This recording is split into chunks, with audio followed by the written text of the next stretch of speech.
Good morning.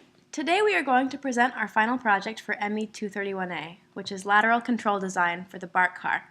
I'm Kate Schweidel. I'm Charlotte Vallon. I'm Jessica Liu. First, a quick outline of the presentation.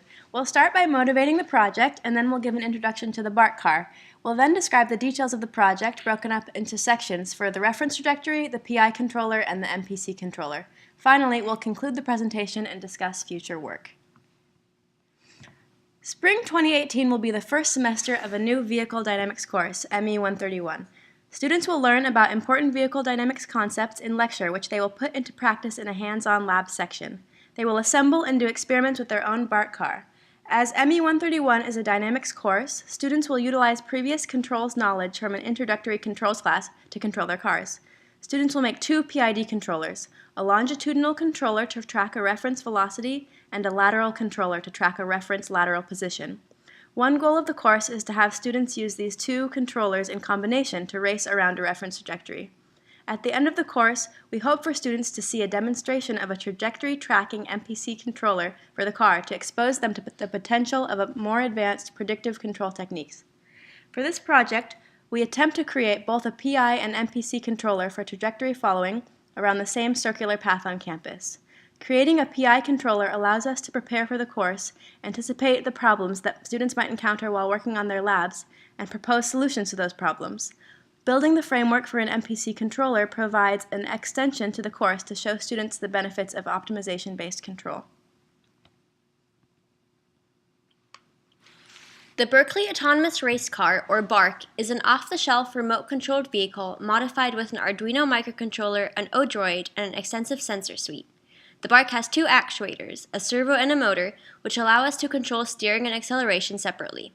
For our project, we mainly relied on data from the encoders and GPS rover. The GPS rover attached to the roof of the BARC receives signals from an external GPS base station, which remains stationary on the ground throughout each experiment. The GPS rover signals then get sent to the BARC's microcontrollers through ROS. Throughout the ME 131 class, students will have completed several experimental modules to familiarize themselves with the BARC. This first ME 131 lab provides students with introductory ROS control tasks. As mentioned previously, BARC utilizes the Robotic Operating System, or ROS, in order to easily integrate different sensor packages and synchronize complex control schemes. The ROS architecture consists of node, topic, and message objects. While ROS can be a complex topic to learn, particularly because it relies on strong command of the terminal, it is a very useful skill which students have to understand to interact meaningfully with the vehicle. To allow for proper control design, the dynamics of each individual BARC vehicle must be characterized. This is accomplished through a series of longitudinal and lateral modeling labs, finally resulting in first-order approximations of the actuator dynamics, both braking and acceleration, as well as more complex lateral characteristics, including understeering coefficients, cornering stiffness, and yaw inertia. Using these identified parameters, an adaptive cruise controller is designed to track a given longitudinal reference velocity. A PID control scheme suffices for this simple task, and the controller is first tuned in simulation and then validated experimentally. After completing these steps, ME 131 students will design a controller for lateral reference tracking. In particular, one component of the course hopes to see students race their BARC vehicles autonomously around a circular reference trajectory on campus. To validate this idea and anticipate obstacles the students will face, we here design and test two types of lateral reference tracking controllers, PI and MPC. For our reference trajectory, we chose the Santa Clara path, which is just down Hearst from Echeverry and across the street, as shown in the Google Maps image on the right. We chose this location because the path is close to Echeverry and out of the way of foot traffic, making it a suitable place to conduct experiments and have students race their cars. Furthermore, the circular path allows for a simple calculation of the error to use for PID control. The error at any given point is simply the Euclidean distance to the center of the path minus the radius of the circle. First, we manually controlled the car around several laps of the Santa Clara path, at which point we converted the GPS data, which is given in angular values of latitude and longitude, to local XY positions using a flat Earth model. We then used least squares to find the circle of best fit, which is displayed here. Okay, we first design and implement the PI controller. The car maintains a constant reference velocity of 0.5 meters per second using the longitudinal cruise controller that we designed previously. The PI controller will make the car follow the desired circular trajectory by driving the radial offset to 0. We have a video for our experiment result. Let's see.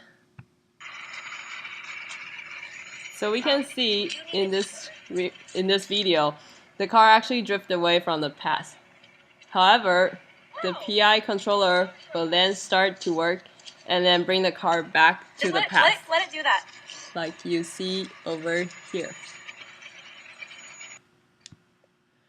We think there may be two main reasons that cause the car to leave the path. First is that the GPS signal is sometimes not very reliable. On the picture on the right, we can look at the green line, which is the data recorded during one single loop.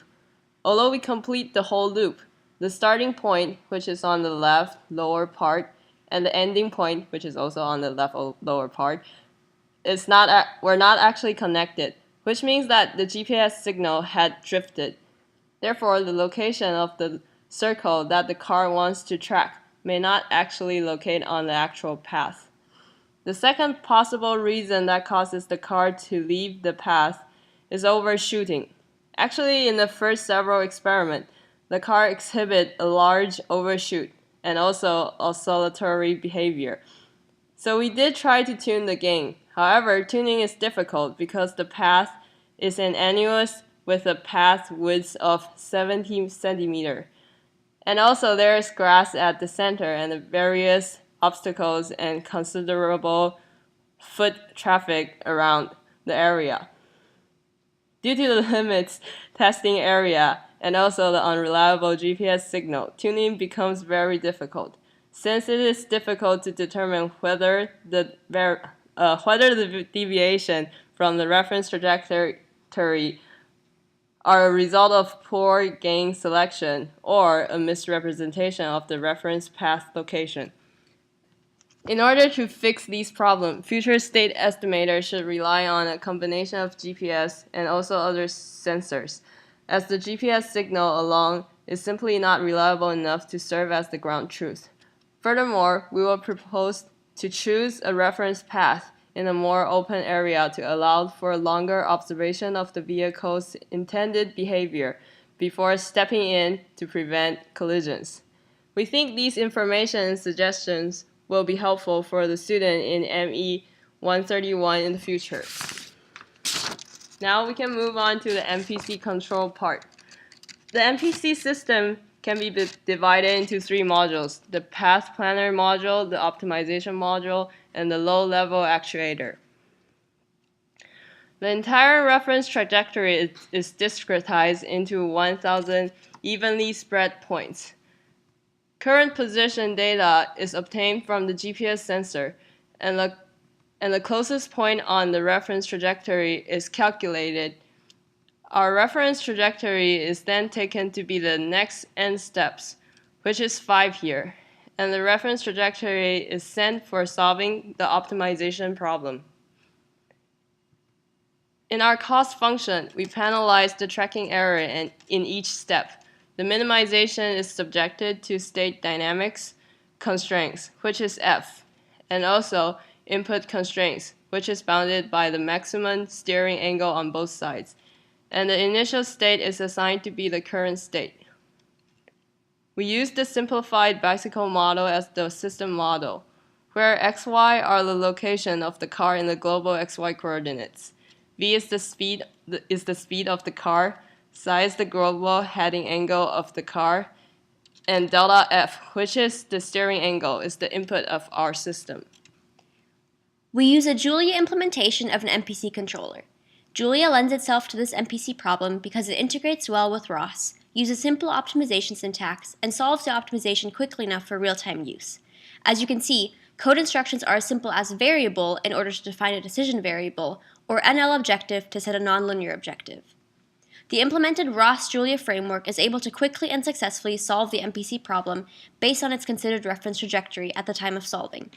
Based on the reference trajectory it thinks it should track, the controller solves the problem efficiently and accurately. The code we have written can serve as a jumping off point for students to explore MPC control as part of ME 131. However, in its current form, the Julia node is unable to subscribe to the ROS message type that contains the current state, and consequently the reference trajectory is never updated. This means that even though the optimization is being solved correctly, the resulting steering command is not meaningful, so there is still work to be done. The MPC framework we've developed, aside from this particular miscommunication, will still be useful for ME 131.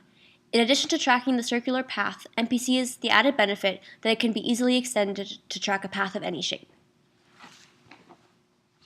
In this project, we tested the lateral control module to be implemented in ME 131.